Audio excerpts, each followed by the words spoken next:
The One Piece! Live adaptation is considered to be the best anime live adaptation of all time. A live action adaptation of One Piece was never supposed to work. What? Curse you, Sanji! Curse you! And your charm, your chiseled jawline, your ocean eyes. So how did it actually happen? How did Netflix find the cast? Why did Ichiro Oda finally approve it? And what really went on behind the scenes to bring the Straw Hats to life? Because this isn't just another anime adaptation. This is one that somehow broke the curse. Because before One Piece, anime live action adaptations didn't exactly have the best reputation. In fact, for years, fans expected them to fail. And honestly, they had a good reason to. Think I'm some dog light? You can just snap your fingers and I'll come running? One example of this is Death Note, a critically acclaimed manga and one of the most iconic psychological stories in anime. But its Netflix adaptation struggled to capture what made the original so impactful. Before that, there was Dragon Ball Evolution, a film that became one of the most criticized anime adaptations of all time. Only knows my finest work that almost won me an Oscar, which was Dragon Ball Evolution. And even years later, the pattern didn't really change. So by the time Netflix announced One Piece, most people expected it to follow the same path. So by the time Netflix announced they were adapting One Piece, most people expected it to fail. But this time, something was different. Because unlike previous adaptations, this was treated like just another anime project. And one of the biggest reasons for that was the involvement of Ichiro Oda. The creator of One Piece wasn't just aware of the live action, he was directly involved in it. Oda reviewed scripts, gave feedback on casting, and had a say on how the story was brought to life. In fact, the project wouldn't move forward without his approval. And that alone changed everything. For the first time, the actual creator of the anime series was directly involved in the process of creating the live action, something that previous adaptations didn't have. But even with Oda's involvement, there was still one more challenge left, and that was bringing the Straw Hats to life. And this wasn't just about looking for actors who looked the part. Netflix had to find performers from different backgrounds, different countries, and different acting experiences, and somehow make them feel like an actual crew. First off, we have Monkey D. Luffy, which was played by Inaki Godoy, a Mexican actor who already appeared on television dramas before even joining One Piece, already had experience under his belt. He described Luffy as a character who represents freedom, someone who lives without limits, and follows his own path. And that energy was something that creators specifically noticed during casting. Next up is Roronoa Zoro, was played by Matt Kenyu, a Japanese-American actor who, with a strong background in action films and martial art roles, he grew up around acting, with his father being a legendary actor, Sonny Chiba. And that experience helped him naturally fit into physically demanding roles like Zoro. Makenyu has said he will focus heavily on discipline and physical training to match Zoro's intensity.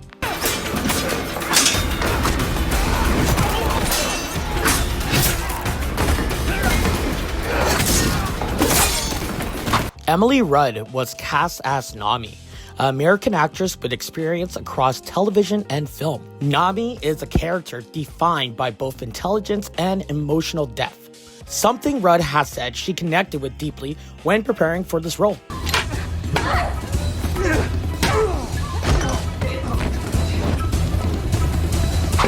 Next, we have Sanji, who was played by Taz Schuyler, who is a British-Spanish actor who has experience in both acting and in screenwriting. He describes Sanji as a character of contrast, confident and charismatic on the surface, but carrying deeper emotion underneath.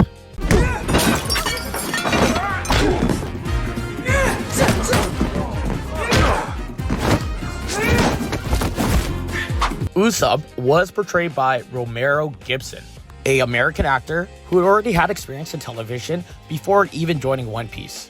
He describes Usopp as someone who uses stories and exaggeration to hide behind his fear, but deep down, he's just someone who wants to be brave. You haven't even tried my hot sauce. Maybe you should try one of my new patented fire rounds. Check! Exploding star! What made this casting process so difficult wasn't just finding individual actors. it was finding a group that could feel believable together. Because the Straw Hats aren't just a crew, they're a found family. And for the first time, that dynamic translated onto the screen. But casting alone wasn't enough. They still had to bring the world of One Piece to life. Brought to you by Saku. Real artists, original art. Go to www.sakuart.com. But even with the perfect cast, there was still one massive challenge left: bringing the world of One Piece into live action. And that wasn't a small task, because One Piece isn't just known for its characters, it is known for its worlds, massive ships, strange islands, and over-the-top locations, and a style that feels almost impossible to recreate in real life. And instead of relying entirely on CG, Netflix actually built huge physical sets for the series, including full-scale pirate ships, detailed towns, and entire environments inspired directly from the manga and anime. One of the biggest examples of this was the Going Merry, the Straw Hats ship, which was built as a real practical set instead of being completely computer generated. And that decision helped the world feel more grounded and believable. The same thing applied to locations like Arlong Park, where large practical environments were built to make the world feel more alive. And that level of detail became one of the biggest surprises for fans. But building the world wasn't enough. The cast also had to physically prepare for their roles. Fight choreography, sword training, and stunt work all became major part of the production. And maybe the hardest part of all was finding the balance between anime and realism. Because One Piece is naturally exaggerated, but the live action still needed to feel believable. And somehow, instead of feeling awkward or artificial, the world actually felt alive.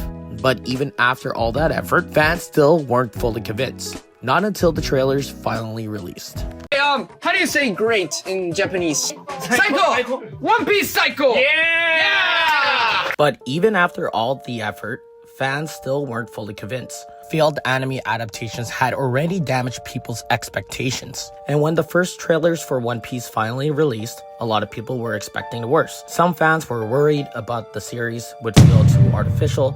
Others thought the world of One Piece simply couldn't work in live action. And honestly, after everything that happened with previous adaptations, that reaction made sense. But then, people actually started watching the trailers, the cast felt believable, the world looked real, and for the first time, a live-action anime adaptation actually seemed to understand the source material. Slowly, the conversation around the series started changing. Skepticism turned into curiosity, and the curiosity slowly turned into excitement. And once the show finally released, the reaction was even bigger than expected.